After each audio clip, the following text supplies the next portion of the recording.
Olha aí, você que tá no canal oficial do Morning Show, pode se inscrever por aqui, ó. Esse é o caminho. Assim você recebe todas as notícias a toda hora, também pelo YouTube do Morning Show. Vai lá, ó. Olá, bom dia, 10 horas 2 minutos, horário de Brasília.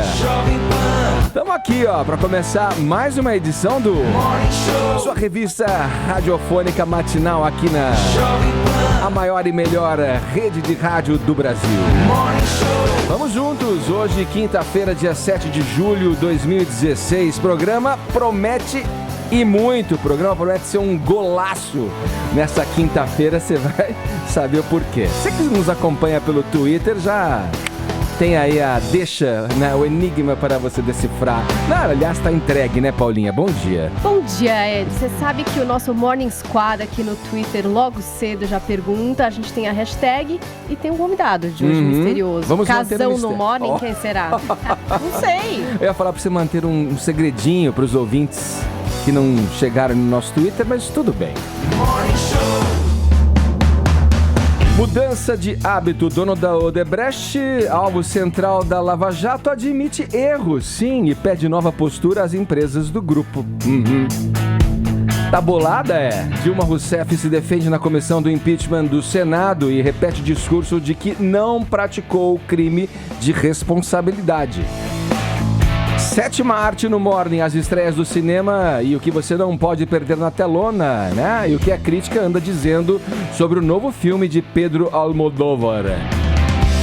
Sócrates e Casagrande, uma história de amor. O comentarista da TV Globo e ex-jogador Walter Casagrande Jr. é o nosso convidado de hoje. Vamos conversar sobre esse livro que ele está lançando, na verdade, em parceria com o jornalista Gilvan Ribeiro. O livro fala da amizade entre o Casão e o Magrão, morto em 2011. Te convido a passar a próxima hora e meia com a gente aqui no Morning Show. Pode interagir pelo 9317009, é o nosso WhatsApp. Você manda uma pergunta pro Casão, o que você quiser saber. Faz um comentário aí, tá? Manda uma pergunta pra ele que ele responde aqui ao vivo pra gente. Muito mais legal se você fizer um vídeo da pergunta. Olha então, melhor ainda. Faz um videozinho ali, ativa a selfie, faz o vídeo e manda aqui pra gente, 9317009. A sua imagem estará tete a tete, se isso é possível, com o Casão logo mais aqui no Morning Show, tá bom? Pode perguntar o que você quiser, a gente coloca e apresenta a sua pergunta pro Casão e você concorre. Você que participar, concorre ao nosso kit com a caneca e a camiseta. Quer saber sobre o livro? Quer saber sobre a seleção brasileira? E aí, vamos dar fiasco nas Olimpíadas?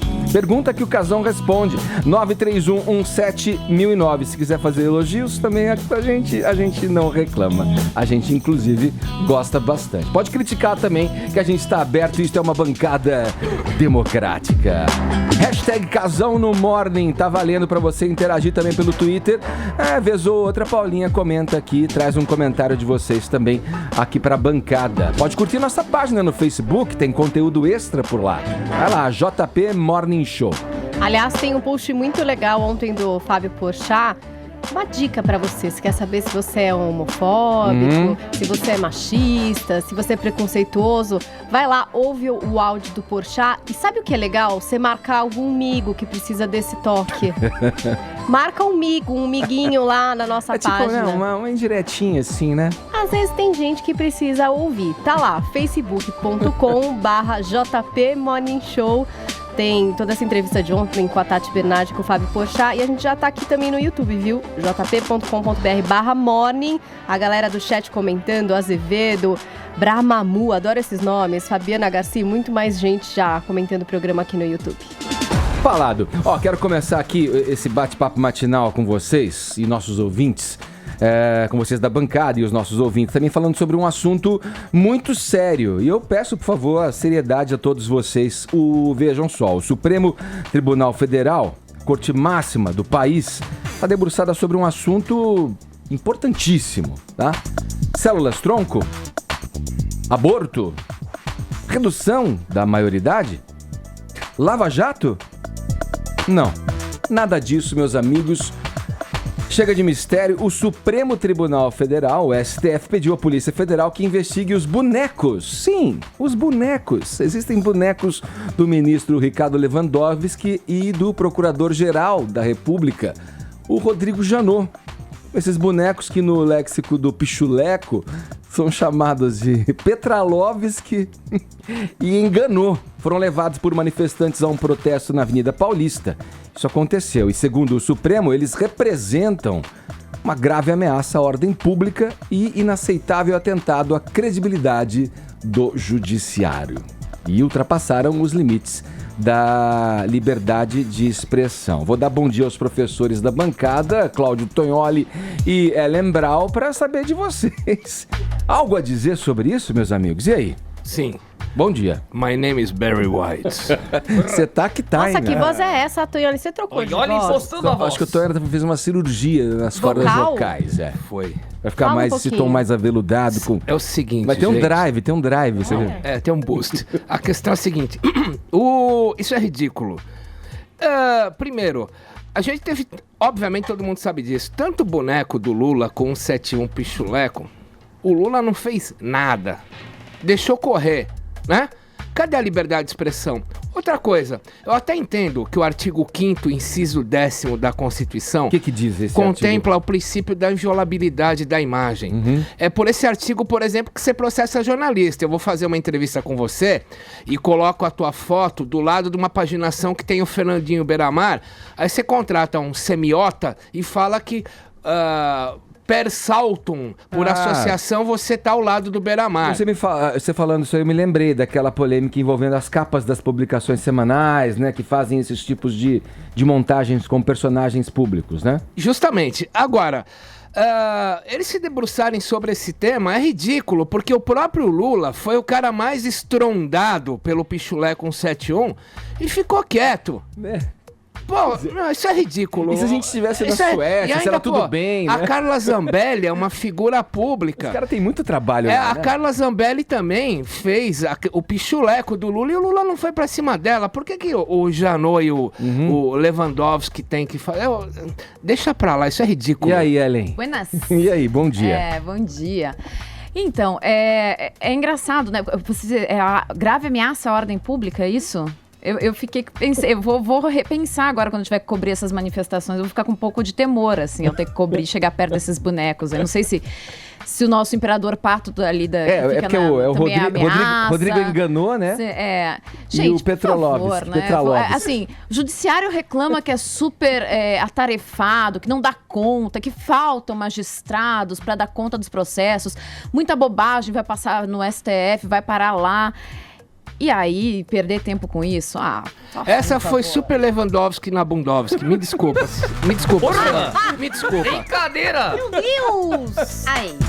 Vamos pra Capital Federal conversar com o nosso intrépido repórter e comentarista aqui da Jovem Pan, José Maria Trindade. Ô Zé, a presidente afastada Dilma Rousseff apresentou ontem no Senado a sua defesa na comissão do impeachment.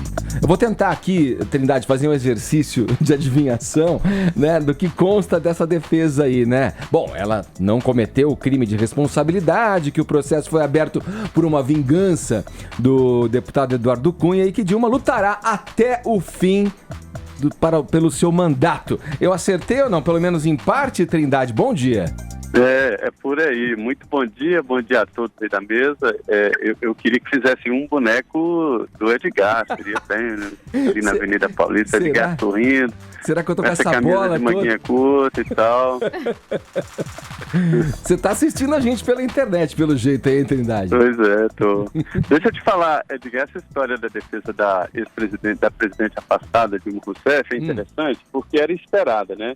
Ela mandou uma carta política, emocional, se dizendo injustiçada. Eu conversei com alguns senadores, a senadora senadora Simone Tebet, né, filha do senador Rames Tebet, ela me disse que ficou até tocada assim, pelo emocional, mas que não muda voto, não. E também era esperado, porque lá na comissão, um presidente da República, ainda bem que ela está afastada e tal, mas o presidente da República não se defende numa comissão e deixa para se defender no plenário do Senado Federal. Daí essa carta também ela não entregaria o teor da sua defesa porque queimaria a sua defesa no Conselho de Ética, né? Daí essa carta com um apelo emocional, lembrando da tortura, indicando que está sendo torturada de novo, né? Ela não diz isso no texto, mas indica que ela está sendo torturada com injustiça, sofrendo com a injustiça. Então, é tudo muito técnico isso, né? Parece uma cartinha, mas não é. É uma elaboração trabalhosa dos advogados, da equipe jurídica, que sabe que não tem defesa na comissão. E aí, no plenário do Senado Federal, é que ela espera fazer a defesa jurídica e política. Isso aí foi só uma cartinha mesmo para passar dessa fase. Acabou essa fase, agora é apresentar o relatório no dia 2, o senador Antônio Anastasia, e o resultado já está marcado mesmo, 15-5, pelo afastamento definitivo da presidente Dilma, ficando o plenário do Senado para o dia 27 de agosto. Certo, Trindade, obrigado pelas suas informações. Pois, Uma boa quinta-feira para você aí em Brasília. pois é, notinha triste aqui, Edgar, é que a ex-miss Bumbum americana separou do ex-ministro Alessandro Teixeira, sabe? Deixou a esplanada mais triste aqui. Eu tô por fora desse assunto, Paulinha. Você sabe alguma coisa nesse... Claro, lembra? A nossa Kim Kardashian brasileira? É, a que fez A que as fez fotos. as fotos. Sério, Maravilhosa. Sim. Tava falando dela ontem mesmo aqui. Ai, gente, não É. acredito mais Tá no amor, procurando, sério tá mesmo. procurando aluguel, tá procurando imóvel para alugar. Tá procurando. Gente, é que Não acredito parafraseando mais no aquela... amor. Por Depois falar em disso- Bundovski, né, meu? Parafraseando aquela, né? Se vão-se os anéis, ficam os dedos, né? Enfim, ficam as fotos, ficam os selfies, né? As Nesse caso. recordações. As recordações. Obrigado, Trindade.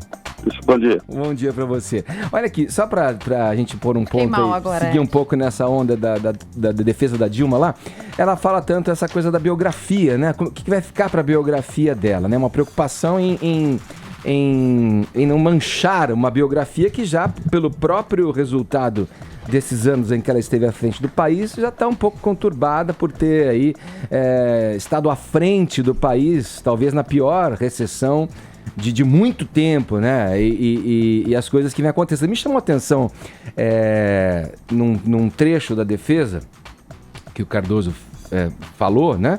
É que ela diz que não quer na biografia nada relacionado, que ela não roubou nada, não enriqueceu ilicitamente, e que a traição, ela não quer esse termo na biografia dela. Eu fico perguntando e fiz uma analogia aqui com a questão da fidelidade partidária aí, né? Em muitos momentos da Dilma no governo, enquanto presidente, ela é presidente ainda, está afastada, ela se manteve ali em certa linha de atrito, em certa fricção com a própria direção do partido. Mas nunca se rebelou contra isso, quando muitos partidários, inclusive do PT, diziam que o caminho para ela mesmo era romper com isso e seguir num caminho mais alternativo, numa ideia mais própria do que seria uma ideia de governo dela própria e não partidária. Nessa questão da traição, vocês acham que ela foi muito fiel a uma coisa que ela já também não acreditava? Me parece que a Dilma sempre foi uma cristã nova dentro do PT, né? Ela era uma petista que nunca foi petista. Mas dá pra dizer que é vítima? Não, vítima não, mas ela me parece que, assim, sempre foi uma cristã nova. O que é isso? Quer dizer, eu me converti, mas eu não faço parte desse time, né? E o time também não me vê como parte dele. Sim. Então, ela fazia algo por um ideal, enfim, maior e tal, mas não era o partido ou algo assim, né? Tanto que... nunca se aceitou. Tanto que ela foi se unir com quem? Com o Mercadante, que a gente sabe que boa parte do partido também odeia, né? Que também não consideram. Ao contrário do Lula, a Dilma é honesta. Então, porque Ao tem contrário isso. do Lula, ela é honesta. E segunda coisa, o Lula era um internacionalista, né? Se você for no Google e colocar Lula AFLCIO, você vai ver quantos cursos o Lula fez com o sindicalismo norte-americano. Ele era internacionalista? Prova é que ele fazia greve para que se repassasse para o custo dos carros o preço do congelamento. E ele, tanto que ele criticou o Haddad, cheguei atrasado porque o Haddad postou 550 quilômetros. Ele gosta de internacionalismo e de indústria. Se tem um comunista aí, é a Dilma. Ela é nacionalista e, como disse o próprio Lula, é um poste no Planalto. Ela não negocia. é honesta, mas ela teve que sobreviver com a máquina que o Lula criou. E a Sim. máquina que o Lula criou estrondou, explodiu no colo dela como uma bomba do Rio Centro. Fica a sensação de que em vários momentos, inclusive o Lula já falou que, né, se arrependeu de ter seguido por esse caminho, fica parecendo que ela ia servir como um troféuzinho pra ele, né? Ela Fazer é o eleita a sargento primeira Fábio mulher. Passos do Rio Centro. A bomba explodiu no colo dela no Puma que era do Lula. Aham, é Me isso. parece que ela já aceita ser reconhecida como uma péssima administradora, mas como ladra nunca. É um pouco isso, né? Fica pra história. Olha, não soube administrar, tudo bem. Então, mas Isso, ela falou, inclusive, no 1º de maio, né? Eu cometi erros, mas não esses erros que estão acusando, né? fica mais a questão ali também da omissão, né? Das coisas acontecendo. Aliás, né, Então, Ed, a 32ª fase da Operação Lava Jato deflagrada hoje chega na Mossack Fonseca, que é a empresa que tem uma cacetada de apartamentos onde o Lula tem o triplex. O informe oficial da Lava Jato não cita o Lula, mas cita o triplex. Vamos por aí, ó. Ainda na página da política ou na página da policial, tá que tu meio que se confundindo hoje É a em mesma dia. editoria agora. Tá meio difícil separar, né, as duas coisas. O dono da Odebrecht, um dos alvos centrais aí da Lava Jato, admitiu erros. Falou ali numa reunião, não sei se era uma reunião oficial, uma coisa meio entre empresários, entre amigos, tal. Admitiu os erros e disse que as empresas do grupo não podem ter elos podres, né? Eu quero saber aí, né, como definir essa atitude. Quer dizer, não tem outra, né, para tentar aí resgatar algo, né,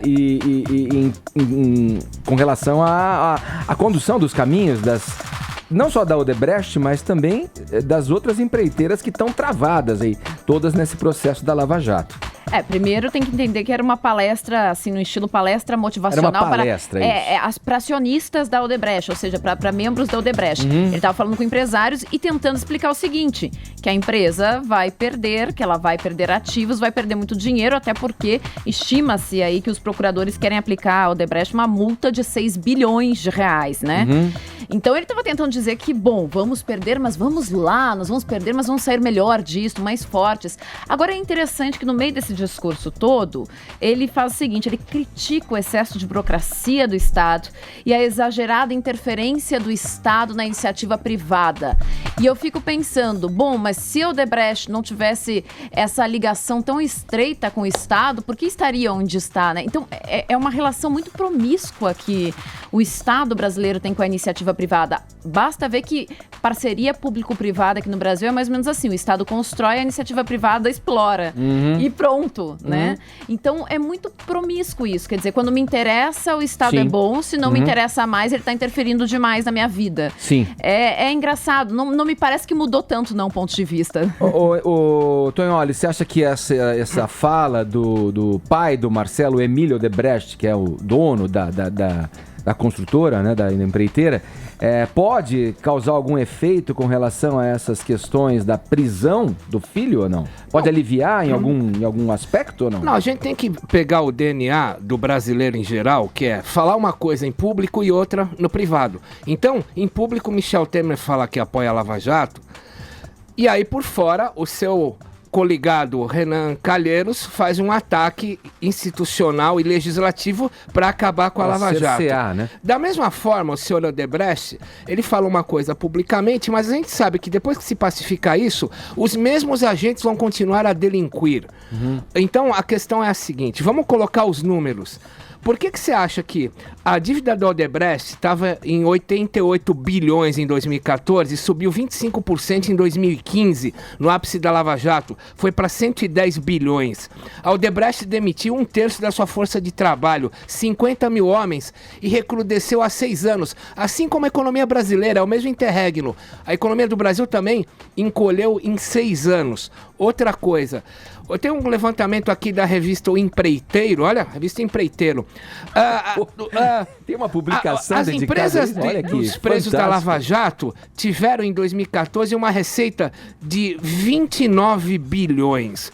Pelo menos 42 executivos de empreiteiras já foram presos em todas as fases da Lava Jato, considerando apenas 7 das maiores empresas, foram 27 prisões.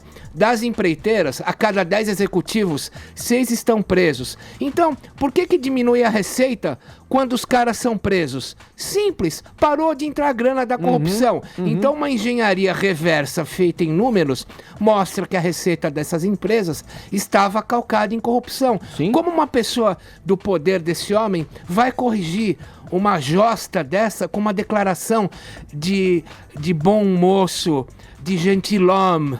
Isso não corrige. Os números mostram que a receita está aliada à corrupção. Então, isso que tudo que você está falando está ali na esteira também dessas questões aí relacionadas ao financiamento de campanha, que as empresas, as grandes empresas distribuem mesmo, para todos os partidos. Independentemente de quem conseguir o pleito, quem ganhar a eleição, eles vão estar já com uma via de contato estabelecida para esse tipo de atitude desonesta, para esse tipo de corrupção. Ed, é o que tá a frase do Conde Tancredi na obra O Leopardo Tomás de Lampedusa. Algo precisa mudar para que tudo continue igual. Então, mas olha, essa questão da mudança, por exemplo, com relação a isso, alguns falam, não, isso não vai mudar nada, vai ter outra maneira de se corromper, de se pôr dinheiro aí com um nome de pessoa física. Quer dizer, mas eu acho que a mudança em si, só a mudança, você vê que tá tudo agora sendo acomodado para essa nova eleição aí, né? Que vai ser super pobretona, né? Pelo que se diz aí. Então, dá um jeito de driblar. Atenção, PT, PMDB, botem para votação um projeto do Lindenberg Farias que legaliza a atividade do lobby. Está parado para votação no Senado desde 2013. Legalizem a atividade do lobista. Isso, vamos ver como é que fica. A mudança por si já é boa. Essa é a minha opinião. Agora 10h23, horário de Brasília. Jovem Pan Morning Show. Vamos falar de entreter? Paulinha. Oi! Olha só, falando em entretenimento, aliás, eu lembro sempre do teu podcast. Não é? Toda semana, toda quarta-feira vai pro ar. Qual tema? Eu sei que o meu deu maior buchicho. O seu deu maior buchicho, buchicho, né? Você falou de Perdidos no Espaço e a Netflix confirmou que vai fazer um remake da série em sua homenagem. Olha como eu tô moderno, eles estão me stalkeando. Eu não sei se foi isso, mas foi uma coincidência e tanto. Até rendeu audiência pra gente. Aliás, você não sabe como ouvir um podcast, né?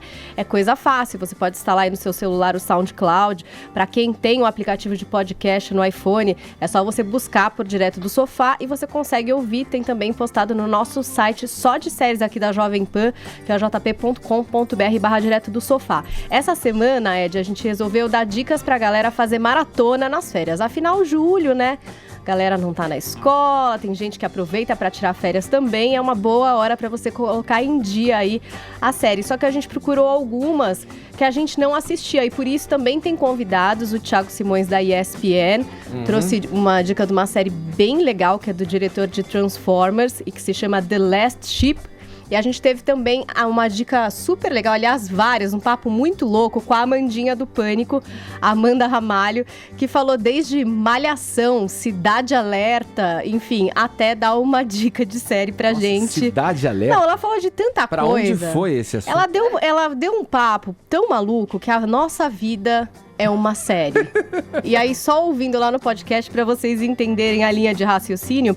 E nesse papo eu até indiquei pra ela uma série, Edgar, que vai estrear hoje. Aqui no Brasil, naquele canal Space às 10h30. A série chama A Rainha do Sul e é protagonizada pela Alice Braga, que é uma atriz brasileira. É uma produção americana que é baseada num livro best-seller, que inclusive já deu origem a uma outra produção que fez muito sucesso nos Estados Unidos e que faz sucesso aqui no Viés Cult, que é La Reina del Sur. La Reina del Sur. Tá?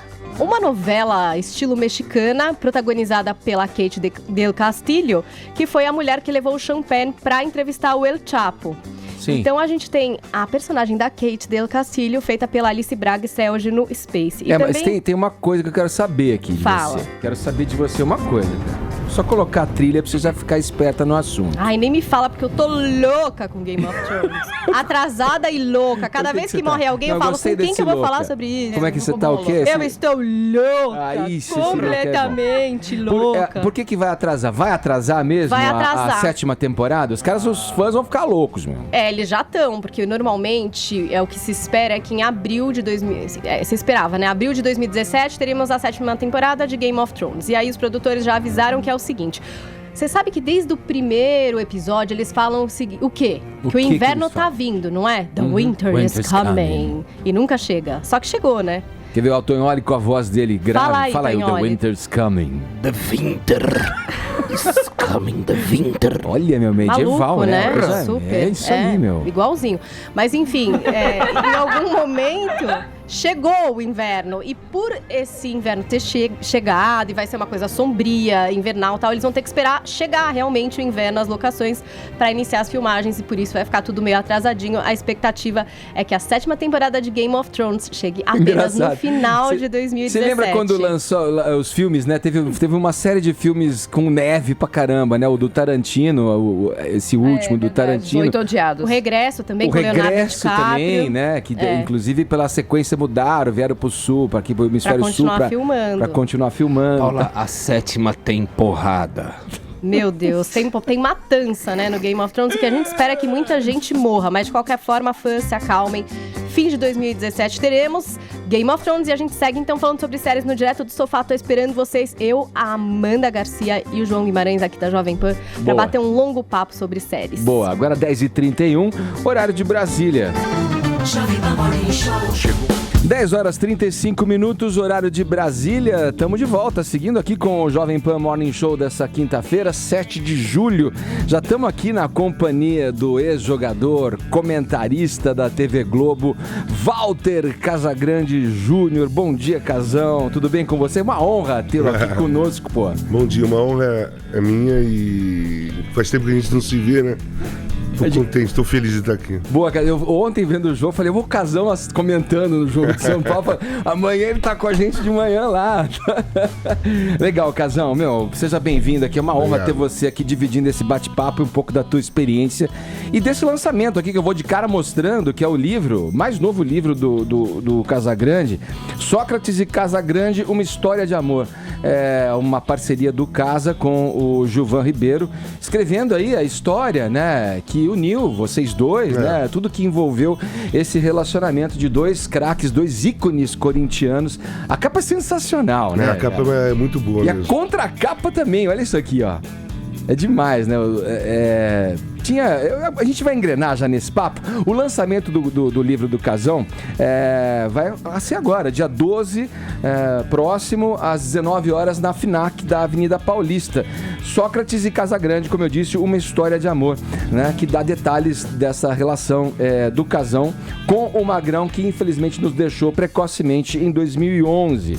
Antes da gente seguir aqui na conversa, Casão, vamos ouvir aqui o jornalista com quem você dividiu a caneta aí para escrever, o Gilvan Ribeiro, que deixou também algumas falas aqui sobre o que, digamos, possibilitou essa relação aí visceral de amizade entre você e o doutor. Vamos ouvir.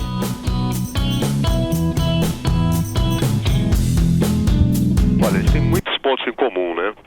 Acho que essa irreverência, a visão política, principalmente na época que vivia uma ditadura o país, e os dois tinham essa consciência de que precisaria haver mais liberdade, haver eleições diretas para presidente, e tinha um gosto comum pela cultura, pela música, por cinema, teatro. Então acho que isso tudo ajudou a que a dupla se entrosasse até dentro de campo mesmo. Porque como eles andavam muito juntos, saíam para os barzinhos, iam para shows, para peças de teatro, isso acabava também unindo os dois. E talvez tenha até uma coisa assim que não tem uma explicação. O Júnior, o Capacete, ex-lateral esquerdo da seleção brasileira, e o Zico, os dois usaram essa expressão de que parece até que é alguma coisa de outras vidas, como se eles tivessem uma ligação até ancestral, porque era muito claro para todo mundo essa ligação muito forte entre os dois. Você acredita nisso mesmo, Casão? De uma ligação anterior, ancestral? Não, assim, nesse caso específico, eu não tenho ideia, mas é claro que eu acredito em outras coisas. Eu não acho que nós estamos aqui só passando... Coisas de outras vidas aqui, vidas. Algum resgate aqui de você. Eu acredito em tudo, Edgar. Porque se você ler o meu primeiro livro, que era Casagrande e Seus Demônios, eu passei por uma situação muito complicada espiritual, ou de alucinação, ou de surto psicótico. Eu não sei até hoje até que ponto era surto, até que ponto era real, as coisas que eu passei. Então, aquela experiência me fez com que eu acreditasse em tudo né? Tudo é possível, eu acho. Na vida tudo é possível. Vamos entrar nessa seara daqui a pouco na nossa conversa, mas retomando aqui a história da tua relação com o Dr. Sócrates, como é que você... Primeira vez que você viu o Dr. Sócrates, descreve pra gente, primeira vez que você encontrou com ele, como é que nasceu essa relação em campo também, e de vestiário, extracampo, como o Gilvan falou aqui, de vocês saindo, tendo os mesmos pensamentos ideológicos, indo pra barzinhos? Então, o lance é o seguinte, eu sempre gostei de futebol, né, de garoto. Era corintiano, sou corintiano, mas acompanhava tudo quanto é futebol. Juntava figurinha álbum de figurinha, jogo de botão, essas coisas todas. E o Magrão surgiu no Botafogo de Ribeirão Preto, que era uma equipe do interior, até então no futebol paulista, só os grandes, né, pesavam, né? Corinthians, São Paulo, Santos, Portuguesa. E aí surgiu o Botafogo de Ribeirão Preto no meio dos anos 70, com um grande time, e se falava de um cara lá que estava surgindo, que estudava medicina, que era espetacular, chamou a atenção de todo mundo, né? Que gostava do futebol, e a minha também. E eu cheguei a ver o Magrão pela primeira vez numa final do primeiro turno, acho que do Campeonato Paulista 77, que foi... Uma ponte, não foi? Não, durante o campeonato. Sim. São Paulo e Botafogo. Foi com a ponte. São Paulo e Botafogo, a final do primeiro turno. E o empate era do Botafogo, eu vi no Morumbi, o Magrão fez um puta gol, o juiz anulou e tal, mas foi a primeira vez que eu vi o cara ali jogando, né? E depois ele foi convocado para a seleção brasileira jogando pelo Botafogo de Ribeirão Preto. Nessa fase você tava o quê? Era garoto. Moleque, nem juvenil ainda. Jogava no juvenil do Corinthians, mas acompanhava. E aí ele foi convocado para a seleção brasileira, sendo do Botafogo de Ribeirão Preto, começou a chamar a atenção, veio pro Corinthians, aí ficou próximo.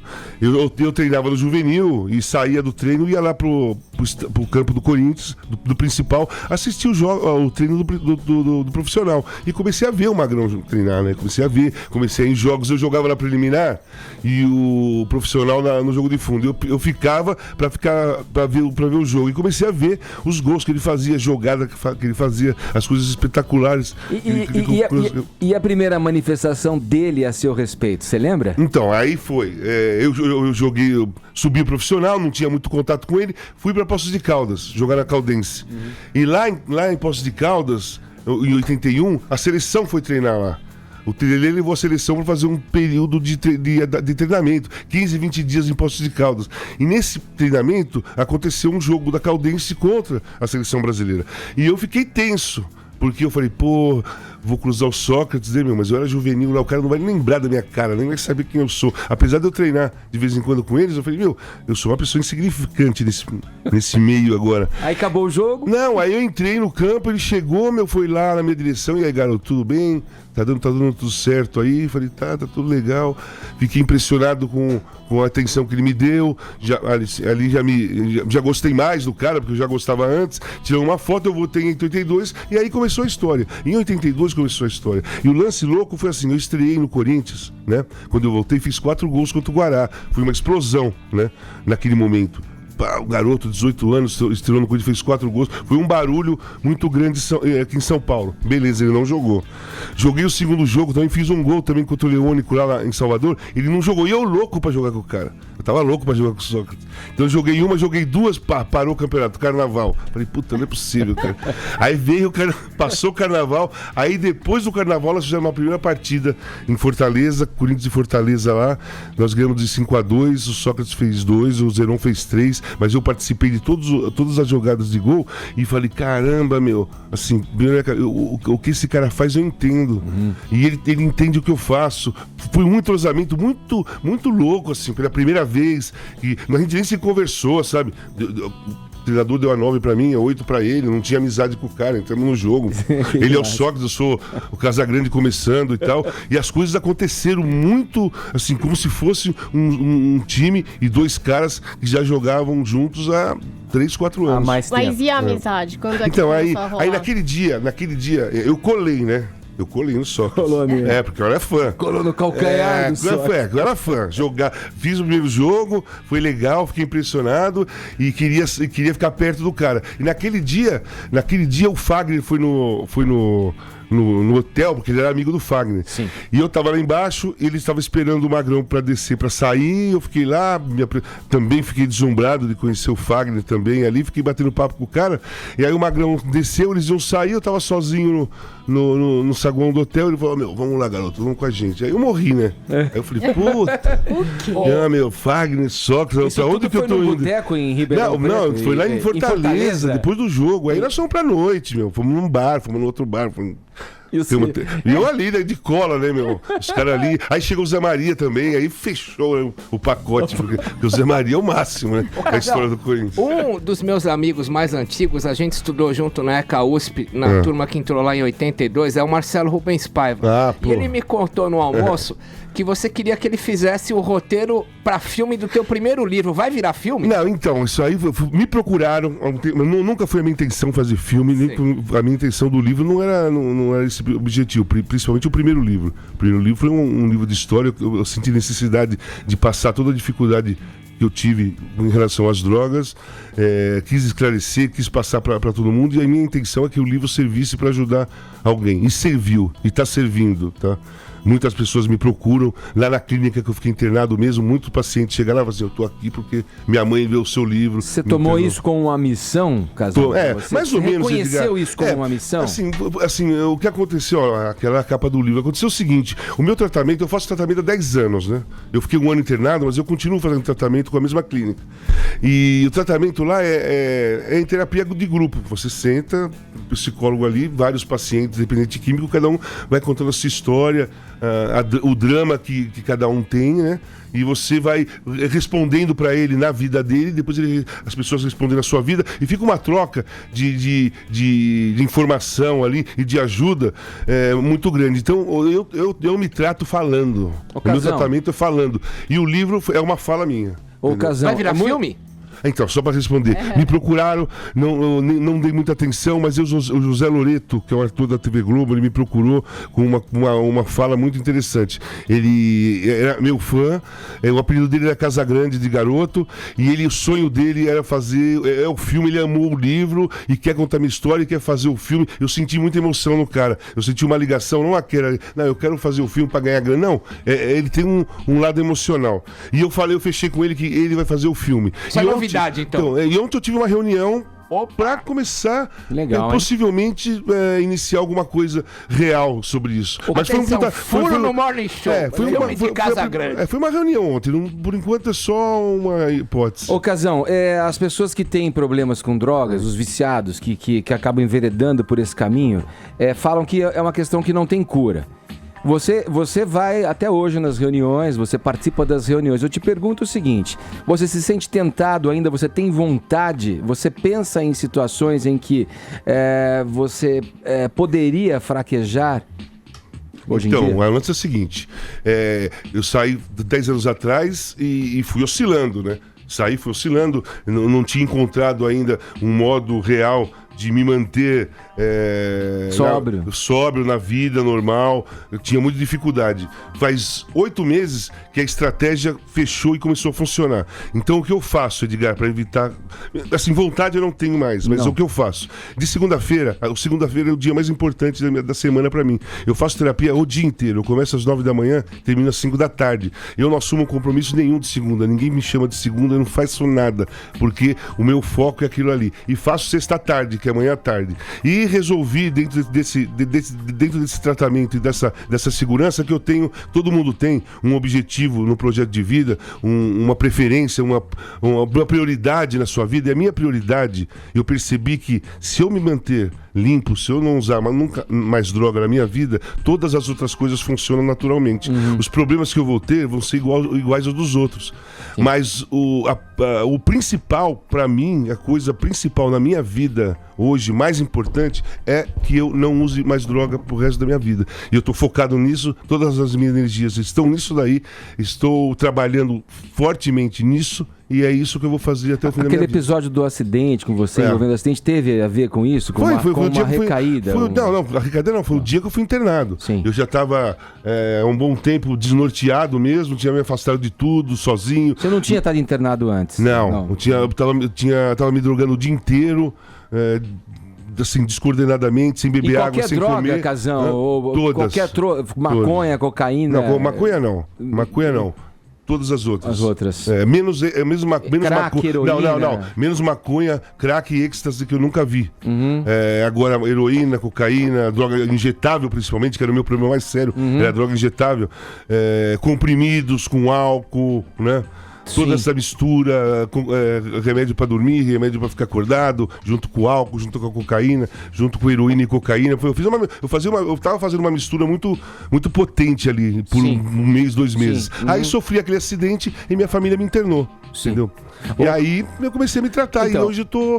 Nesse caso, você tem falou... outra coisa só, eu faço parte de um projeto no Ceará que chama Ceará Sem Drogas. É um projeto da Assembleia Legislativa do Ceará. Eu vou praticamente uma vez por mês e faço 2 palestras, uma na quinta e uma na sexta, em todos os lugares do Ceará. Já fiz Fortaleza e viajo o interior todo do Ceará, contando essa história do primeiro livro, assim, para 4, 5 mil pessoas num ginásio, uma coisa impressionante, na tentativa, sempre numa troca. É uma troca, eu vou lá e conto a minha história que faz bem para mim. E eu consigo, muitas vezes eu consigo ajudar as pessoas que estão ali. Certo, olha, você falou família, né? A tua família, depois do episódio do acidente, te orientou, te internou por conta disso. É uma coisa que é difícil você vencer sozinho. Você tem que ter pessoas que estão ou passando pela mesma situação, onde você pode trocar experiências, ou pessoas que te querem bem, que torcem por você, que estão do teu lado e querem o teu melhor. E tem muita gente do teu lado que quer o teu melhor, como esse figura aqui, Casão. Escuta só. É o que ele costuma dizer, que é matar um leão por dia, né? Se manter longe das drogas. E ao mesmo tempo, eu acho que também é comemorar todo dia que conseguir se manter longe das drogas. Eu acho que é difícil diariamente e ao mesmo tempo é como uma conquista diária também, porque ele tem conseguido se manter longe das drogas e continua mantendo essa consciência de saber que é uma batalha diária e que precisa vencer e que não é fácil.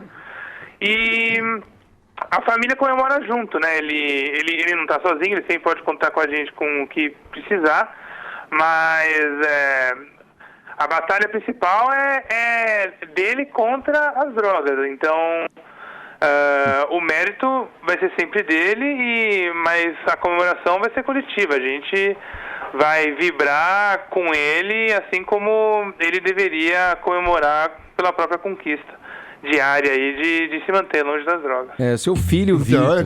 Vocês são demais, né? Eu vim conversando com ele, ele não me falou que tinha gravado. Ele não falou? Aí ele falou, onde você tá indo, pai? É nosso parça. Eu tô indo na Jovem Pan. Você tá indo, ainda deu um insero. Tô indo na Jovem Pan fazer uma entrevista. Então, o Vitor é impressionante. O Vitor é meu filho mais velho, ele é impressionante.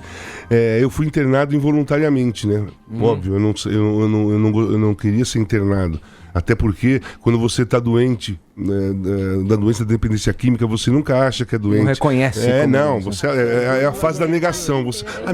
Não me interna não, amanhã eu paro, eu prometo que eu paro, eu não vou usar mais. Sim. Todo mundo dando duro em você. Não, eu paro. Fica tranquilo, não me interna. Tal. Então funciona dessa maneira. O dependente químico ele é muito manipulador, muito mentiroso. Então você tenta enganar todo mundo. E o Vitor ele está com 30 agora, devia ter 22. O cara assinou a responsabilidade da minha internação. Eu fico pensando, deve ser uma situação muito, muito difícil, né, para um filho ver o estado do pai ali deplorável e ter que ser o responsável. Mas pra ele aquilo é um ato de amor, né? Um ato de amor, mas, eu reconheço pra caramba. A responsabilidade. Eu reconheço pra caramba. Eu tenho uma admiração pelo Vitor muito grande, em todos os sentidos. Tenho pelos outros também, mas a relação com o Vitor é um pouco diferente. Porque assumir essa situação, eu tive a gente se identificou um pouco. Meu pai era alcoólatra, continua porque não tem cura, mas não bebe mais há mais de 30 anos. E eu tinha esse mesmo problema com meu pai. E eu internei meu pai também. Teve uma loucura um dia que ele passou dos limites, eu coloquei ele dentro de uma clínica. Assim, foi difícil pra mim, né? Depois, não foi difícil internar, foi difícil ir lá visitar o cara depois. Aquela carinha, velhinho, sabe? Faz carinha de dó. Você fala, puta, tiro ou não tiro, cara? Será que eu levo ele pra casa? Não levo? E você não pode levar. Mas o melhor é que ele fique complete. Então, o Vitor assumiu o compromisso e eu me internei ali e funciona muito dessa maneira mesmo. A minha família foi impressionante, foi muito importante. A família é muito importante na recuperação do dependente químico. E nem todas as famílias estão do lado, porque elas cansam, né? Chega um limite que a família cansa do cara. O cara barbariza, a família interna, você não quero saber desse cara. Entendeu? Fala, Ellen. Eu fico pensando, até você falou uma coisa muito interessante, né? Quando a gente é dependente, a gente não tem consciência e não quer ir, né? E isso até é uma discussão muito grande, assim, se vale a internação involuntária ou não. E teve algum episódio que você pensou assim, putz, agora é o fim do poço, sei lá, acordou, disse, eu tinha que ir pro trabalho e saiu de casa e disse, não, eu vou pra favela. Teve algum episódio assim que foi o... Não, teve. Agora eu fiquei, assim, eu não tenho noção de tempo, né? Mas eu fiquei mais ou menos, sei lá, um mês e meio ou 20 dias, eu não tenho muita noção. Que eu me afastei de todo mundo. Eu pedi licença na Globo, não ia ver meu pai, não ia ver minha mãe, não atendia meus filhos, não atendia telefone, não atendia nada. E me drogava o dia inteiro, por um período de tempo, sem beber água, sem comer, sem nada. Eu só dormia porque desmaiava no meio da madrugada, acordava no outro dia, uma hora da tarde, eu ia até a cozinha, tinha comida, tinha comida, tinha seringa, tinha tudo, olhava e pegava a seringa, entendeu? Então ali estava descontrolado, mas eu não achava que estava descontrolado, eu não percebia. Assim, eu estava indo para a morte mesmo, estava indo para o fundo, eu ia morrer, sem dúvida alguma, naquela pegada. Eu ia morrer mesmo, tava assim, debilitado totalmente, todo furado, as doses tinham que ser aumentadas porque o meu corpo já estava todo feito de droga, ela não pegava tanto como pegava antes, a dose aumentava, a droga injetável, ela é uma roleta russa o tempo todo, né? Quando você vai usar uma droga injetável, quando você vai se aplicar, você joga a moedinha pro alto. Todas as vezes você joga a moedinha pro alto. Pode ser a primeira vez da sua vida, como pode ser a 25ª que você tá tomando. Não existe experiência para droga injetável. Você nunca sabe como o seu corpo tá naquele dia, você nunca sabe a pureza e as misturas que tem na droga, e você nunca sabe qual o tamanho, a quantidade que você vai aplicar para você satisfazer. É impressionante ver você falar. A gente estava citando essa questão da tomar como uma missão e levar adiante isso para levar o alívio, enfim, e para que pessoas na mesma situação em que você se encontrava sair dessa. E é palpável, assim, é sólido o argumento que você traz como um caso real, verídico, né? E você falando, eu estava me lembrando aqui, né? Falando em vida real e fantasia de Transporting, o filme. Você deve ter assistido esse filme, né? Onde as pessoas, né? Heroína, as pessoas se degradam ali num nível, num ponto em que você vê o poder devastador das drogas mesmo, né? Só vou passar a Paulinha para você, mas eu queria não perder a chance aqui de fazer a relação com o Sócrates. O Sócrates, é um cara que também tinha problemas com álcool, bebia, é sabido disso, era alcoólatra, tinha problemas disso que acabaram enveredando aí em razões inclusive da morte dele, né? Esse uso de substâncias alteradores de consciência também foram algo que em algum momento da relação de vocês aí criou uma força maior de ligação entre vocês dois? Então, não. Por incrível que pareça, nem o meu problema com droga, nem o problema dele com álcool teve uma importância numa aproximação, nem teve uma importância num afastamento. Era uma coisa... Assim, eu me drogava, ele não gostava... Ele não gostava, nunca gostou de droga, nunca usou droga nenhuma. Olha só que curioso, porque isso remete um pouco à ideia da sociedade, né? E que o álcool não é droga, né? Então, exatamente. Porque é ilícito. Aí eu me drogava, assim, me encontrava com ele, e ele bebia cerveja e álcool e tudo bem. Nunca teve uma relação. A droga nunca se envolveu no relacionamento que eu tive com o Sócrates. Nem álcool, nem a droga que eu usava, não as drogas que eu usava. Não, elas não teve importância nenhuma dentro da nossa relação. A única coisa que as drogas têm de coincidência entre eu e o Sócrates é que os dois eram dependentes químicos. Né? Os dois eram dependentes químicos. Fala, Paulinha. Isso que eu ia falar, que você falou do seu pai, que foi alcoólatra, o Sócrates. Então, tipo, o álcool é uma droga lícita. que é que você acha da legalização das drogas, da maconha principalmente, que é bem discutida no Brasil? Então, olha só, eu usei droga por 30 anos, tá? E é óbvio que eu comecei a usar droga porque ela é gostosa, porque ela é legal. Seria absurdo e ridículo da minha parte eu falar qualquer coisa em qualquer lugar. Não, a droga, não use droga porque ela é ruim pra caramba. É mentira, porque ninguém se vicia em coisa ruim. O poder sedutor é grande. Porque é bom, né? E então, assim, o meu pensamento é esse. Então eu nunca faço campanha. Não, diga não às drogas. Eu nunca faço essa campanha. Eu faço campanha de prevenção. Prevenção, eu faço duas coisas. Prevenção de usar droga e informo como é um tratamento. Essa parte de diga não, eu pulo. Não sou afim. Eu acho o seguinte, o Brasil tem uma situação política muito, muito, muito perigosa, muito difícil, atualmente principalmente. E eu acho que nós temos problemas muito mais sérios, muito mais importantes para a nossa evolução social, política, econômica também, do que ficar discutindo se você vai liberar maconha ou não, entendeu? Enquanto as coisas estão acontecendo no país, eu acho que nós temos que resolver outras coisas. Mas aí eu tenho uma outra opinião que é um pouco diferente dessa, mas caminha junto. Nós não temos educação suficiente para você liberar qualquer tipo de droga no Brasil, sabe? Nós temos a Cracolândia ali, aqui perto, que os caras se destroem ali, mesmo sendo...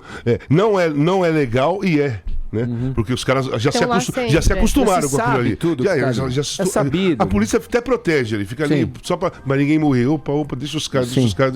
De uma certa maneira, o governo já está colaborando com a destruição da juventude em relação principalmente ao crack. O crack é uma coisa que eu abomino, entendeu? As outras drogas eu até discuto. O crack eu não tenho como discutir. Não é uma coisa aceitável para mim. A questão da evolução Porque a destruição que ele causa na personalidade da pessoa. Lá na clínica eu conheço várias pessoas. Tem um rapaz lá, muito jovem, músico, talentosíssimo, genial, cara. O cara é genial. Tá estudando para ser maestro, ele é genial. Estava lá 1 ano e 7 meses, a família desligou, né? Porque ele conseguiu manipular a mãe achou que, coitadinho, já tá bom, tirou, deu 10 dias, ele recaiu, a mãe ficou com ele a madrugada toda aqui na Cracolândia, olhando ele fumar crack, esperando o carro do resgate chegar para levar ele para a clínica de novo, que ele tá lá de novo. Caramba. Então, assim, eu fico impressionado com a atuação do crack dentro da personalidade da pessoa, entendeu? Não é que eu não tenho discriminação. Não, o crack é pior com isso. Não tem pior, todas elas são iguais. Mas no caráter da pessoa, eu acho que o crack é aquela que mais tem influência. Estamos conversando com ele, Walter Casagrande Júnior, nosso querido Casão, falando com a gente nesta manhã aqui no Morning Show. Vou passar a palavra pro Tonhora daqui a pouquinho. Agora eu vou com uma boa notícia aqui, ó. Presta atenção, ó. Como a gente já tá se aproximando das Olimpíadas, estamos a menos de um mês dos Jogos, a boa notícia de hoje fala de mais um exemplo de atleta. Na verdade, um clichê brasileiro de como as coisas se dão na dificuldade aí, né? De um sujeito que tinha tudo pra tá em outra, dar errado, ser mais um do tráfico de drogas, tá preso ou mesmo morto pelos desvios, né? A que estava suscetível durante a adolescência, vulnerável durante a infância. Tô falando do Altobelli Santos da Silva. Saiu de casa porque a mãe tinha como opinião que ser atleta era coisa de vagabundo. O cara morou, pra você ter uma ideia, num Corcel 2 por meses. Foi parar numa delegacia por invasão de uma propriedade abandonada em que dormia e se abrigava durante as noites e se ocupava aí de pequenos bicos esporádicos para ganhar um troco que lhe rendesse um lanche ou, quando muito, um almoço. No final das contas, o Altobelli soube de uma prova de 10 mil quilômetros, uma corrida em sua cidade de nascimento, Catanduva, no interior de São Paulo, e se meteu a disputar a prova para tentar ganhar o prêmio máximo, que na ocasião era uma motocicleta. Chegou em 33º lugar, obviamente não ganhou a moto, mas ouviu de algum olheiro visionário que estava por perto ali que ele seria um atleta olímpico. Esse cara, pra vocês saberem a história dele, esse olheiro estava certo, porque o Altobelli, mesmo sem técnico e sem patrocínio, chegou ao índice olímpico e representará o Brasil nas Olimpíadas do Rio de Janeiro na corrida dos 3 mil metros com obstáculos. Sorte para você então, Altobelli, que para nós já é uma boa notícia. Estamos de volta aqui com o Walter Casagrande Júnior, o Casão, falando com a gente nessa quinta-feira aqui no Morning Show, relatando aí as coisas da sua vida, falando do livro que lança. Esse aqui, ó, tá na minha mão. Você que acompanha a gente pelo aplicativo ou pelo live streaming do YouTube, tá vendo aqui, ó. Aí, ó. Sócrates e Casagrande, uma história de amor. Bela capa, bela contracapa, os dois aqui no solo sagrado com o manto sagrado do Coringão, número 8, número 9 ali, os dois entrando de mãos dadas, né, no estádio. Muito legal, viu, Casão? Tenho certeza que muita gente vai se interessar por essa história e que extrapola aí o mundo futebolístico. Não tenho dúvidas que boas histórias estão aqui no livro, já vou deixar na sequência da leitura. Mas eu prometi passar aqui, Tonholi, você tem a palavra agora, meu velho. Ô, Casão, queria nivelar... Ó, vocês perceberam a música que eu coloquei pra voltar aqui, pô? Olha, como é que você adivinhou que eu ia fazer uma pergunta relacionada a isso? Porque o Casão é um roqueiro, cara. Então eu tinha que, em algum momento, colocar uma trilha que eu sei que ele se amarra, que é o Stones, Sympathy for the Devil. Casão, a música que eu mais gosto dos Stones é essa. É essa aqui? Eu nem perguntei. Eu sou Bidu. Queria nivelar o seu destino com o do Keith Richards. Ambos roqueiros, ambos foram dependentes de heroína, ambos usam anel de caveira. Você usa na mão esquerda, no dedo médio, e ele usa no anular. O que representa essa caveira? Sympathy for the Devil? Exatamente. Assim, eu só mudei o pensamento, né? Do modo que eu vejo essa situação de religiosa ou espiritual e tal. Eu fui muito ligado, eu sou muito... tenho uma religiosidade muito grande, mas não tenho religião. Assim, eu sempre fui muito admirador de Lúcifer. Sempre fui admirador de Lúcifer mesmo. E contestava muito a história de Cristo, né? Pesquisei, li livros... Sabe, comecei a pesquisar demônios mesmo, que me atraía por aquilo. Aleister Crowley. Exatamente, tenho vários livros dele, li várias coisas, li Bíblia Satânica, então eu era muito louco em cima dessa situação. E sempre fui ligado à caveira, ligado a essas coisas. Então é uma marca, eu adoro caveira mesmo. Eu tinha um time de vários, chamava Veneno Show, o distintivo era uma caveira. E eu só mudei o modo de encarar essa situação. Eu acredito em Cristo hoje porque ele me ajudou. Eu tive uma situação com demônios mesmo, que eu me senti cercado. E numa loucura muito forte, não sei se era alucinação ou não, que eu comecei a fazer uma oração, o Pai Nosso, e no meu ouvido veio assim: não adianta você fazer isso porque você não acredita. Você já falou várias vezes que não acredita. Me veio uma voz falando, me veio na minha cabeça isso. Eu falei, puta, ferrou, porque eu tô... é a minha última chance. Nessa daí, eu comecei a orar de novo, mas eu comecei a orar pedindo mesmo, que eu tava me sentindo cercado naquele momento. E pedi a presença de Cristo dentro da minha casa naquele momento, porque era a única coisa que eu sentia que ia me salvar. E de repente, eu senti a energia pesada, demoníaca, assim, se afastando. Eu falei, porra... Na sequência dos outros dias, eu fiz a mesma coisa. Inclusive com São Miguel Arcanjo também, que é um arcanjo que protege o ser humano do ataque demoníaco e tal.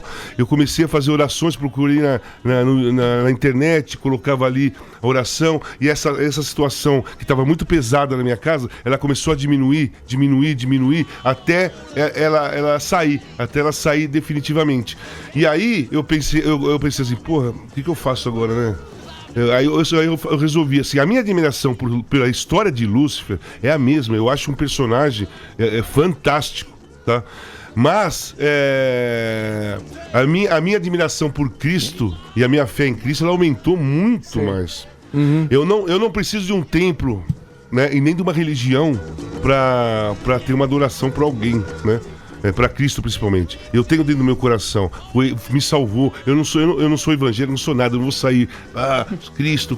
Não. Casal, lembrando que na Bíblia a denominação Estrela da Manhã está para Cristo em caixa alta e está para Lúcifer em caixa baixa. Então, né? exatamente. É o mesmo nome. Exatamente. E é incrível essa relação, né, que a gente pode fazer da negação das coisas. Na mesma questão aí das drogas que você falou tanto, não tem que negar. Você falou, não sou a favor dessa campanha, diga não. Você tem que reconhecer ali e domar esse dragão que está dentro de cada um de nós. E da mesma forma, as forças das sombras dentro da religiosidade, da espiritualidade, elas não podem ser negadas. Elas fazem parte de uma fonte que se equilibra. Edgar, né? você falou assim, assim, a coisa que eu penso e o que eu acho que é o segredo de você conseguir conviver com essas duas linhas. A energia positiva e negativa, a luz e a sombra, Lúcifer ou Cristo, o que você quiser denominar. Né? Tudo tem os dois lados, na vida toda, tudo tem os dois lados. Ninguém vive só de um lado.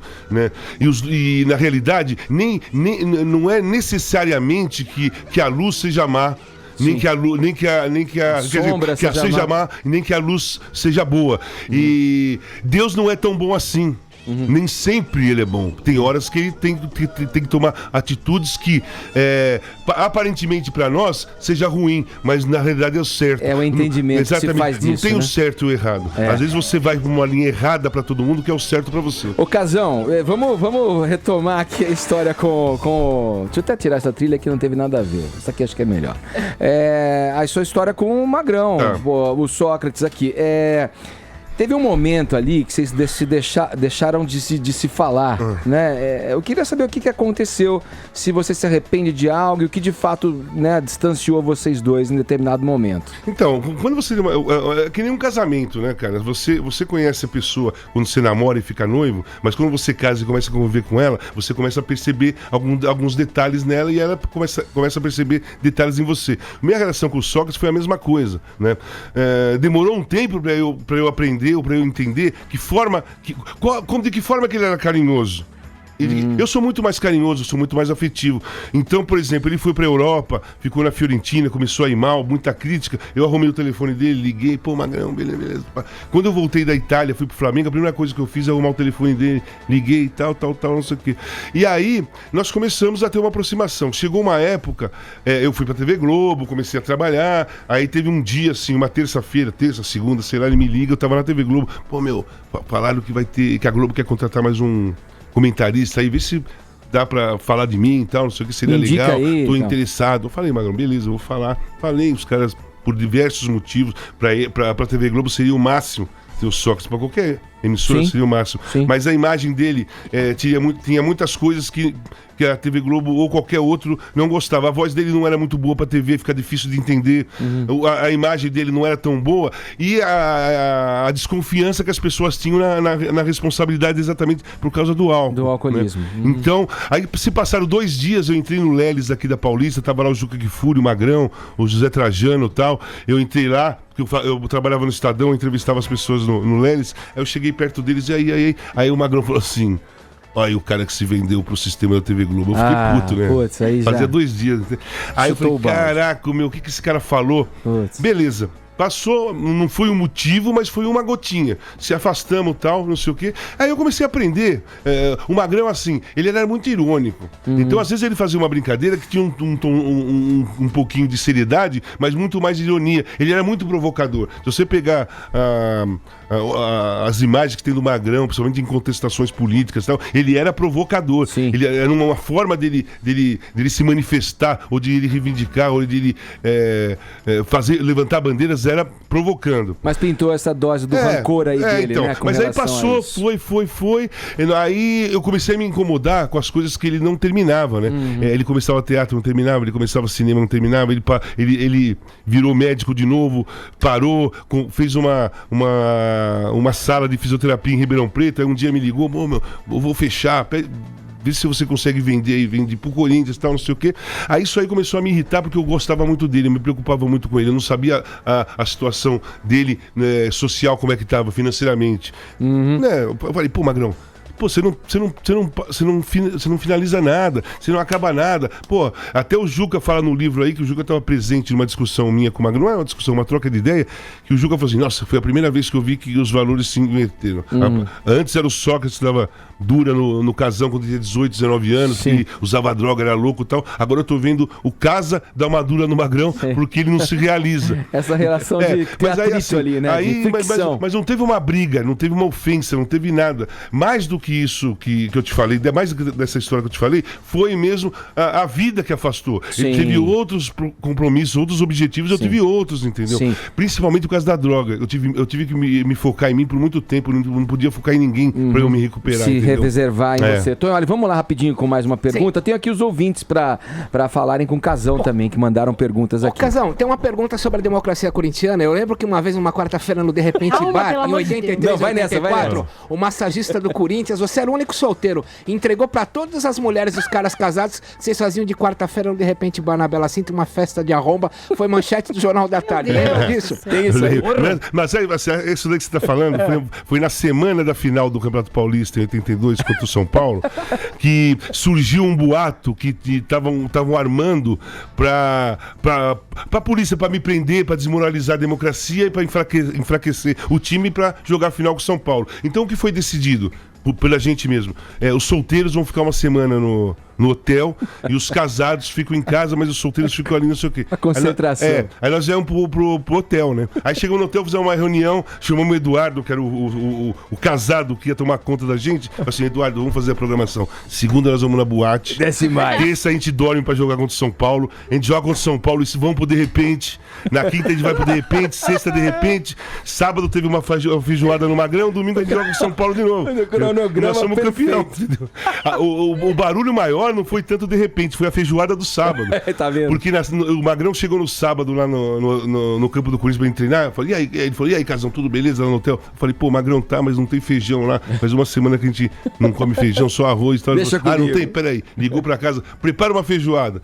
Aí nós fomos pra casa do Magrão, sábado à tarde, comemos uma feijoada, vazou essa informação. No domingo, a imprensa toda, pô, que irresponsabilidade. Feijoada na véspera do jogo, os caras não vão conseguir jogar. É uma injustiça, né? Uma injustiça, né, Casão? Essa feijoada não tinha nem caipirinha, né? Não tinha nem feijoada, na realidade. Olha aqui, escuta Só essa. tinha caipirinha. Escuta essa daqui, ó. Bom dia, Casão. Eu queria saber quantas vezes você já passou vontade de pegar o Galvão Bueno pelo pescoço, porque ele tá falando bem da seleção e a seleção não tá jogando nada. Adriano de Ribeirão Branco, São Paulo. Olha aí, ó. A minha relação com o Galvão é muito boa. No início foi muito difícil. É aquele negócio que eu te falei sobre o Sócrates. Demora um pouco pra você aprender a conviver com uma outra pessoa. Sim. Então muitas coisas no Galvão, nós somos muito diferentes, mas nós somos muito amigos. Muita coisa no comportamento dele, na época, um estilismo exagerado, assim, um modo de fazer as coisas que me irritava. Mas depois que eu comecei a conhecê-lo, e ele foi muito carinhoso comigo, e foi muito importante na minha vida, na fase da minha recuperação, foi uma pessoa que me apoiou, me apoia até hoje, tá sempre do meu lado.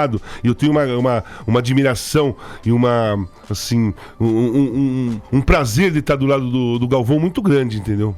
Ô, Casão, tem mais uma aqui, mas eu acho que foi pertinente isso que o Adriano, nosso ouvinte, falou, porque a sensação como telespectador, quando você tá vendo um jogo, que o Galvão, ele tem um pouco a seleção, essa coisa do fanista, que é criticado, né, na maneira dele lidar e ver as coisas, ele parece que tem a seleção como a corporação TV Globo como um produto, que tem que ir bem, porque assim a TV Globo vai bem também, mesmo que a seleção não esteja tão bem assim. Só que chegou num ponto em que não tinha muito mais argumento para tentar defender a seleção, e acho que a derrocada depois do 7-1, depois do perder a Copa aqui, foi aí a final, que é a eliminação da Copa América e tal, né? Eu achei pertinente. Tem mais um aqui pra gente ouvir, ó. Escuta. Bom dia, Casão. Bom dia, galera do Morning Show. Opa. Aqui é o Marcos Tremembé. Fala. A pergunta é pro Casão. Casão, o que aconteceu com São Paulo ontem, Casão?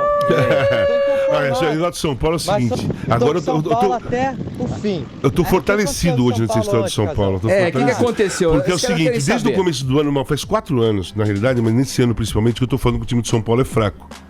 O time de São Paulo é fraco. Eu acho o time de São Paulo fraco. Falei no começo do ano, só que os resultados começaram a me desmentir, né? Eu falei assim, o São Paulo não vai passar da primeira fase na Libertadores. Pá. O São Paulo passava e o São Paulo me contava na mão. Isso, você é secador, cara. Aí o São Paulo foi chegando aos trancos e barrancos. Ontem, contra o Atlético de Medellín. Bom esse time, hein? Então, o Atlético teve o controle do jogo o tempo todo. Porque tocava. Nunca se sentiu pressionado. Os 2 gols passaram exatamente. Pelo menos 5 pés ali.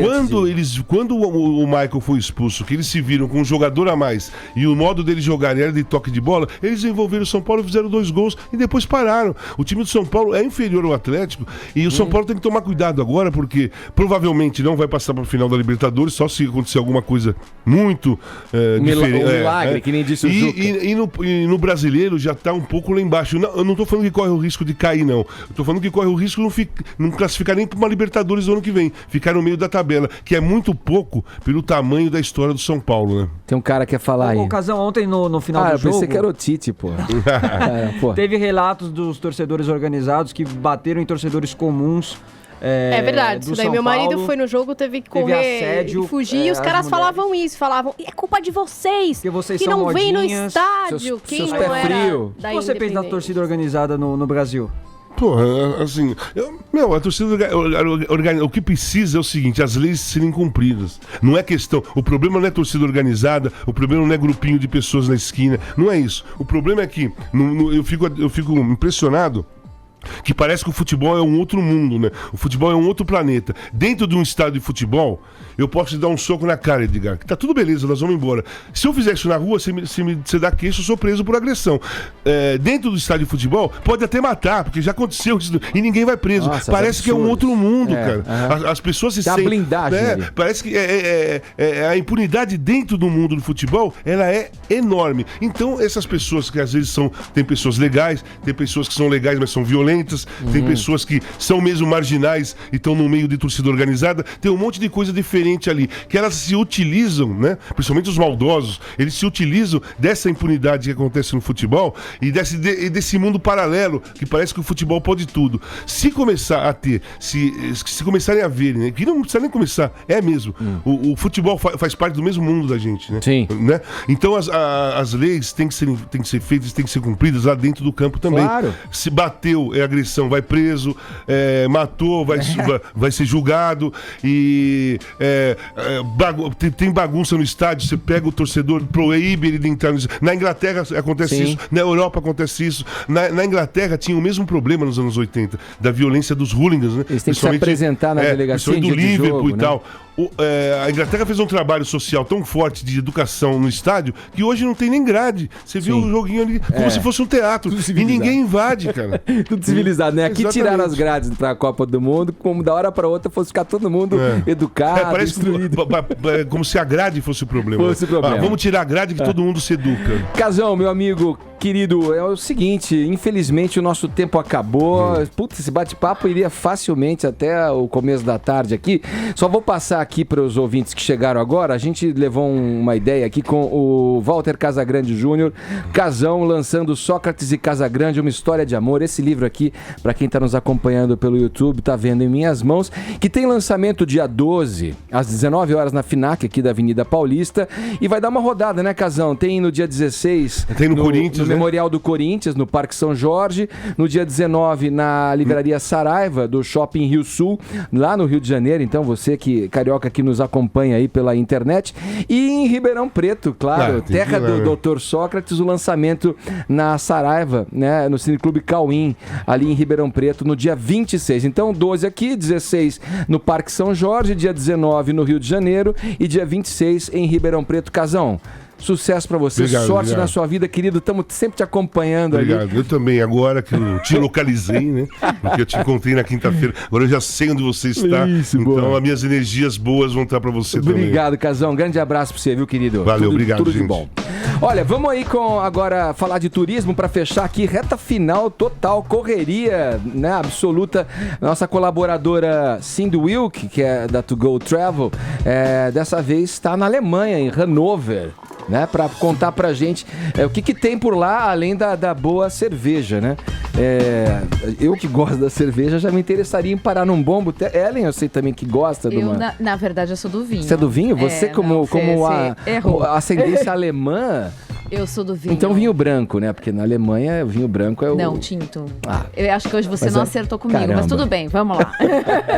Vamos lá, a Cindy tá com a gente na linha aqui. Bom dia, Cindy. Oi, Cindy, tá ouvindo? Oi, alô? Agora sim. Oi, vocês estão me ouvindo? Estamos ouvindo, vamos lá. O que você conta pra gente que tem em Hannover além da boa cerveja? Hoje tem jogo, né? Aqui tá todos os bares estão preparados aqui, vai ser uma loucura essa cidade. É a Eurocopa, né? Exatamente, nossa, é bandeira por tudo quanto é lado e tal. Bom, mas eu tô em Hannover, eu já passei é a minha terceira cidade aqui, eu já passei também por Colônia e Düsseldorf. Na verdade, Hannover, vou te dizer que é a menos interessante das três, assim, eu gostei muito de Colônia, gostei muito de Düsseldorf, elas têm aquela coisa de rixa de vizinhos, tipo, né, São Paulo e Rio e tal, mas é muito interessante, são duas cidades à beira do Reno, muito antigas, muito cheias de cultura, muito cheias de arte, é muito interessante por aqui. Bom, começando por Düsseldorf, não, Hannover, Colônia antes. Sim. Que é uma... Alô? Vocês estão me ouvindo? Oi, super. Pode Alô? falar. Acho que você tomou uma canecona de cerveja. Eu acho que essa ligação internacional não está muito boa. Ela tem um delayzinho. Mas pode ir que a gente tá te ouvindo bem, Cindy. É que eu não tô ouvindo vocês aqui. Vai em frente. Bom, alô? Oi. Então, começando por Colônia, que é uma cidade muito interessante porque tem 2000 anos de história, foi uma colônia romana, daí o nome Colônia, né? E cheia de ruínas, tem um museu romano-germânico no lugar de umas escavações e tal, e também muitos museus de arte. Tem e também a Catedral Gótica, que é um patrimônio da Unesco, que todo ano recebe 6 milhões de turistas, aquelas que são tão grandes que você vai recuando, assim, e não consegue nem caber dentro da foto, né? Tipo, 160 metros de altura. E que mais? E foi muito interessante porque eu peguei em Colônia a Gay Pride desse ano. Que Colônia é uma cidade que para também para o carnaval. O carnaval tem mais de 1 milhão de pessoas. A parada gay não é tão grande quanto o carnaval, mas é na cidade inteira. Então, assim, os carros vão passando pela cidade inteira. E é muito, muito curioso, muito legal. Uma cidade muito tolerante. Achei impressionante. Até pelo que aconteceu, né? Acho que no que aconteceu no começo do ano por aqui. Alô? Vocês estão me ouvindo? Estamos te ouvindo, sim, Cindy. A gente ficou em dúvida aqui com relação à grana. Tudo bem que tá difícil a economia para o brasileiro viajar, tal. As referências com as moedas estrangeiras não estão lá muito boas, mas dá para fazer uma viagem gastando de razoável para econômico, assim? Olha, até agora eu tô achando que dá sim. Assim, você vai num restaurante, um prato costuma ser por volta de 15 euros, uma cerveja entre 2 euros ou 2,50 por aí. Hotel, assim, por 100 euros você vai conseguir um hotel bem legal. Eu acho que não tá tão... se você fizer a comparação, né, traduzindo, é sempre complicado, mas não é tão caro assim, não. Eu tô achando que tá bem razoável os preços por aqui. Legal. Cindy, obrigado pelas informações aí. Logo mais você volta aqui na programação do Morning Show. Cindy Wilk, nossa colaboradora da To Go Travel, dando dicas aí pra quem vai viajar agora nas férias. Obrigado, viu? Aproveita aí. Ok, obrigada. Tchau. Beijo. Bom, a Paulinha, vamos fechar, vai rapidinho com as dicas de cinema, já que hoje é quinta-feira. Eu vou falar muito rápido só os filmes pra vocês. Tem o novo do Almodóvar, que é a Julieta, Era do Gelo 5 pra criançada, e um documentário sobre a Janis Joplin. Se vocês quiserem saber mais aí, assistir aos trailers pra escolher o cineminha nessa quinta, lembrando que no Brasil as estreias acontecem na quinta, acessem o site jp.com.br/Paula Carvalho. Boa, Paulinha. Casão, só pra te aproveitar aqui no finalzinho, vai ter o teu jogo, assim, a gente falou pra gente aí, mais um da semifinal da Eurocopa lá. O que você acha que... Qual é hoje a Alemanha e França, né? Não, a Alemanha é bem melhor. A Alemanha tem mais estrutura. Favorita, então. É favorita, mas joga na França, tem toda aquela energia, né, do estádio, a torcida da França cantando o hino junto, não sei o quê. Pode até correr um risco aí, mas eu acho muito difícil, sabe? A Alemanha é muito sólida, eu acho muito difícil. Esse documentário é espetacular. Da Janis, né? Você já viu?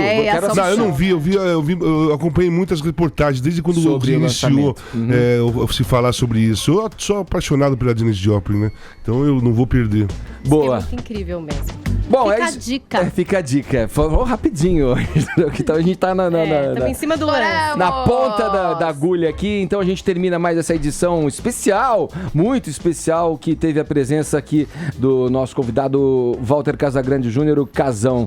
Mais uma vez, Casão, obrigado. Valeu. Sorte pra você, meus queridos. Beijo, Paulinha. Beijo, Ellen. Valeu, Tonioli. Até amanhã. Até amanhã. E olha, eu vou dar aqui o nome do ganhador. O Adriano né?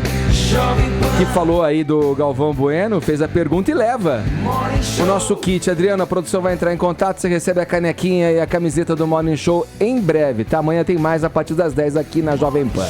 Tchau! Olha aí, você que tá no canal oficial do Morning Show, pode se inscrever por aqui, ó. Esse é o caminho. Assim você recebe todas as notícias a toda hora, também pelo YouTube do Morning Show. Vai lá, ó.